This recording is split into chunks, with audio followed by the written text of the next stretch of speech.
performing the magnificent performance. Gita, culture is best understood when it is shown on stage. Yes, through drama, we learn values and traditions. Audience, now it is the time to enjoy a skit on Pongal presented by Brother Rishi and Co. Let's welcome them.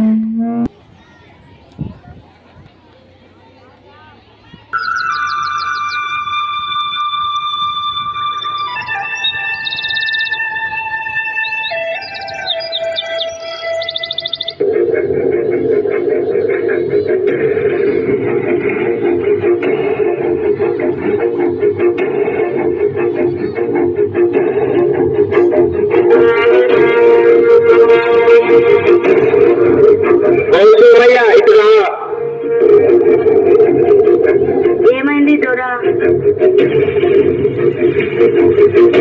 ఈ దస్తావేజులపైన సంతకాలు పెట్టు. ఏమి కాగితాలయ్యా ఇవి నీ భూమి దస్తావేజులు. అప్పు కట్టడం నీ వల్ల అయితలేదు కదా, అందుకే నేను ఈ భూమిని జప్తు చేస్తున్నా. సంతకం పెట్టు. అయ్యా అయ్యా ఇలా అనకండి అయ్యా. ఈసారి పంట మీద మీ బాకీ ఎలాగైనా తీర్చేస్తా. ఎందుకు పనికిరాని ఈ భూమితో నువ్వేం చేస్తావు? ఇలా అనకండి అయ్యా. ఈ భూమి మాకు తెలుసు. ఈ భూమి లేకపోతే మేము ఎలా బతుకుతామయ్యా? ఇదంతా నాకు అనవసరం. ఈసారి నీ అప్పు కట్టకపోతే నీ భూమి అంతా లాక్కోవాల్సి వస్తుంది. పదా. బాధపడకమ్మయ్యా, నా దగ్గర ఒక మంచి ఆలోచన ఉంది. మనం పట్టణానికి వెళ్తే ఏదో ఒక కూలి దొరుకుతుంది. ఇక్కడనే ఉంటే మన బతుకులు మారవు. ఇలా అనుకోకు రాములు. మనమే ఇలా అనుకుంటే నా దగ్గర బతుకుతారు. ఒకరు తినాలంటే ఇంకొకరు పండించాలి కదా. మనము నమ్ముకున్న ఈ నేల మనల్ని వదలదు. ఈ ఆలోచనలు మొదలు పెద్దాం రావయ్యా. పోయినసారి కూడా వర్షాలు పడలేదు సోమయ్య.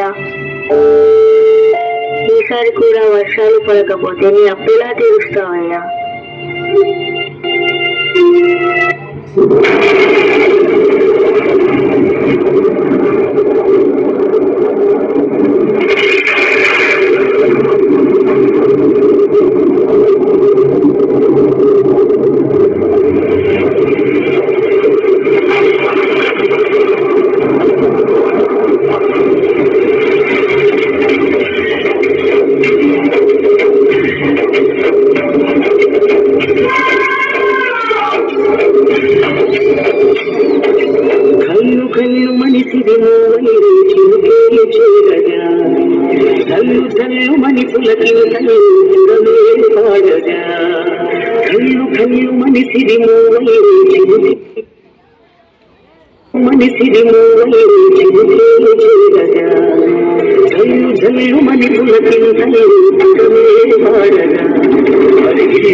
ఏమండి, మీ పేరు?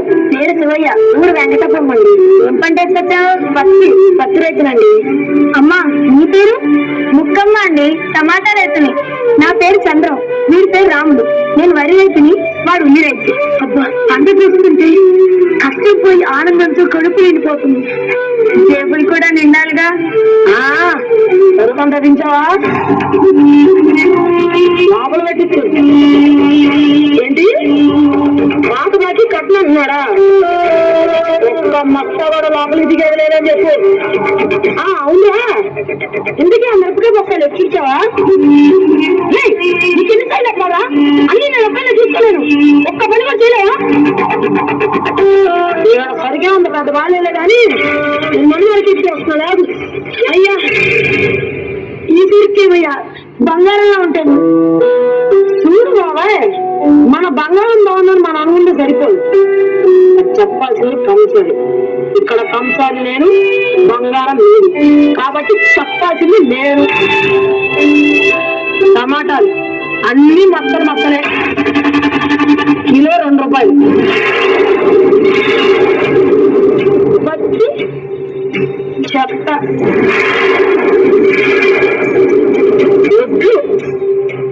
చూస్తేనే తెలిసిపోతుంది నాణ్యత లేవని. ఉల్లి పర్లేదు అబ్బాయి, కిలో 5 రూపాయలు వస్తాయి.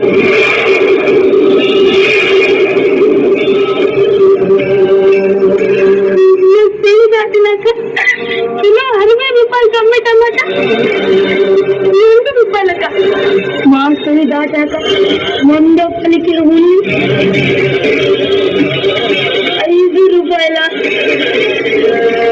ఏంటయ్యా పచ్చి చెత్త? ఇది పచ్చి కాదయ్యా, నా ప్రాణం, నా ప్రాణం. అయ్యా బయట పాలు చేసింది 1500 అమ్ముతుంటే 17 వడ్లయ్యా. 1000 రూపాయలైనా ఈ ధర్మం కాదయ్యా, ఇది ధర్మం కాదయ్యా.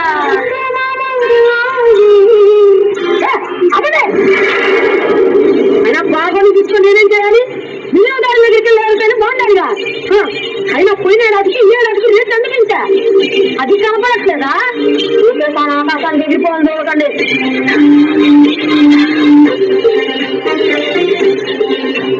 అన్యాయమయ్యా, రేటయింది. చెప్పిన రేటు కూడా పైసా కూడా ఎక్కువ ఇస్తలేదు. అయినా మార్కెట్ రేటు మధ్య చెప్తా, అమ్మితే మళ్ళీ అనుకోలే.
రైతు పేరు చెప్పుకుని గద్దెలకి ఆ ప్రభుత్వాలు రైతులు రోజు రోజుకి బతకలేని స్థితికి చేరుకుంటుంటే ఏం చేస్తున్నారో గట్టిగా నిలదీయాలి.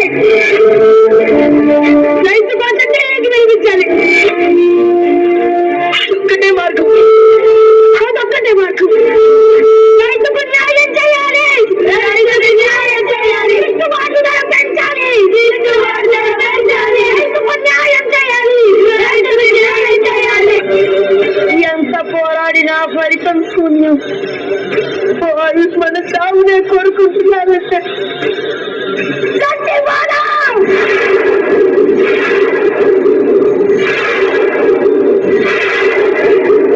అవును,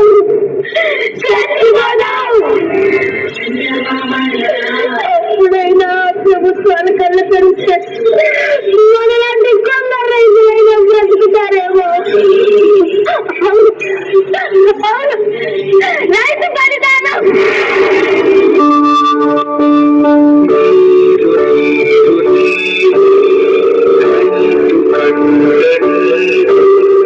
చూడనే